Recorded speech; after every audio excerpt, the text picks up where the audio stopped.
Now I know what you're thinking. How could I call you stupid? Well, guess what? I'm stupid too. Everybody is a little stupid, and it's not a revelation or anything I've had. It's just kind of it's like a common sense type of feel. I mean, especially in America, if you live in the U.S., it's very easy to spot some dumb people. But I feel like a lot of people are also very misinformed about just common sense things, or just like things that I think everybody should know about.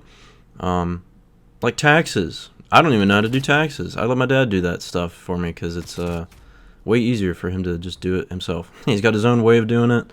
He does it quick, and yeah, that's like I don't have to worry about it until I get passed on that responsibility. But I'm a little bit stupid because I didn't know how to use my cruise control for 2 years on the same car that I've had forever. I've never used cruise control um, on my original car. I've had two cars. I've had a Nissan Versa, and I've had this car I have now is a Hyundai Sonata, and I've just never like learned how to use it because even though I do drive on the highway quite a bit, I only drive between Charleston and Charlotte. I don't drive very far, so I haven't really ever had like a use for it. Um, because that's only like 3 hour drive. It's not that bad, and sometimes I take a break. I'd stop at a rest stop or go get something to eat. Um, and it's not that bad, but my leg does hurt after that drive. And I finally figured out how to use my dang cruise control. I didn't even think it worked for a while on this Sonata because it has a lot of electrical problems. So I was like, dude, I don't even think this thing is gonna work, but it does. And it felt great, dude. When I learned how to use that thing, I was like, dude, this is like a game changer. It's so nice. I've been in the dark of cruise control, and it's so stupid because it's such a simple concept. I mean, people probably use it all the time on the highway or even just on the road in general. I know my dad does with whenever he had like a new car, he would just abuse the cruise control. And it's very easy to just be blindsided about just simple things like that. Um, I bet a lot of you can think about a moment where you've seen someone else do something where they're just like not using their brains or any common sense at all. It's like, dude, come on, like you know exactly like what to do in that situation, and they just can't figure it out or something like that. And sometimes people are nice and you help them out. Other times you just kind of shake your head and witness witness their stupidity just a little bit. But it's a very easy to know lesson that everyone makes mistakes, but it's hard to like kind of accept that you also make mistakes, even when you don't want to or you try your best to avoid it. I can think of like whenever I try to draw and do art, I want to do my best to like not have to mess up and restart. But probably 90% of the time, whenever I draw and like do a drawing, even if it's something like I knew from the start like what I wanted to do, I've had to restart and make lots of mistakes and correct those mistakes.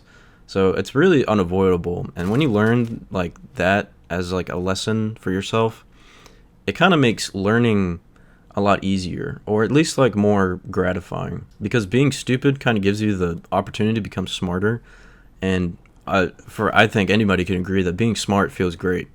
Like if you figure out a puzzle, let's say in Legend of Zelda, dude, those games were tough for me as a kid. I was not the I was not the brightest crayon in the box, and I remember I played Skyward Sword the most, and there would be many moments where I would get stuck on a puzzle, and I would have to look up a tutorial on YouTube just to figure it out. Some of them I did figure out myself though, and I felt very great about it. It was awesome. It's like, holy crap, I actually figured out a tough puzzle. Granted, I was probably like 10 or 11 when I played those games. I don't know if I played many of the other Legend of Zeldas, but if you've played those games, you can understand. Even though they're for kids, some of those puzzles, dude, they're tough. Like they don't give you a lot of hints of how to do certain things. And I think the only thing to being smarter is applying knowledge that you have to something. So if you know how like maybe a car works. For example, you're a mechanic. Obviously, you want to probably use that knowledge to your benefit. Like you want to fix your car without having to go pay for a mechanic. You can just do it yourself. Or you can make your own business and start becoming a mechanic and then sell your knowledge to other people. It's kind of funny I talk about mechanics because they can be very slimy and lie a lot about what they can and can't do, or what they might do, and then they do something else to your car. I've had that happen before, but that's besides the point. I kind of tailored off on that.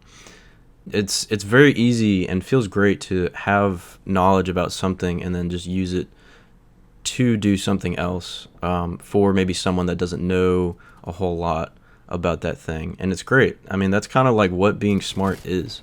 It's not really like reading a bunch of textbooks and or just books in general and being like, oh, I can read a lot of books, I know, I've read all these books. It's more just what you've taken from those books or whatever thing that you've experienced and applying that knowledge to something, and maybe helping other people out. That's kind of like I've helped tons of people out, like my mom, for example, with like her phone. She'd be like, I don't know how to do this thing. It's like, well, I've done it before a million times, I'll just show you. And she says I'm so smart, and that's just my mom. But it's just as simple as that, really. So that's all I have for this video. If you guys want to drop a comment, maybe leave a like, I don't know, and I'll see you guys next time. Bye.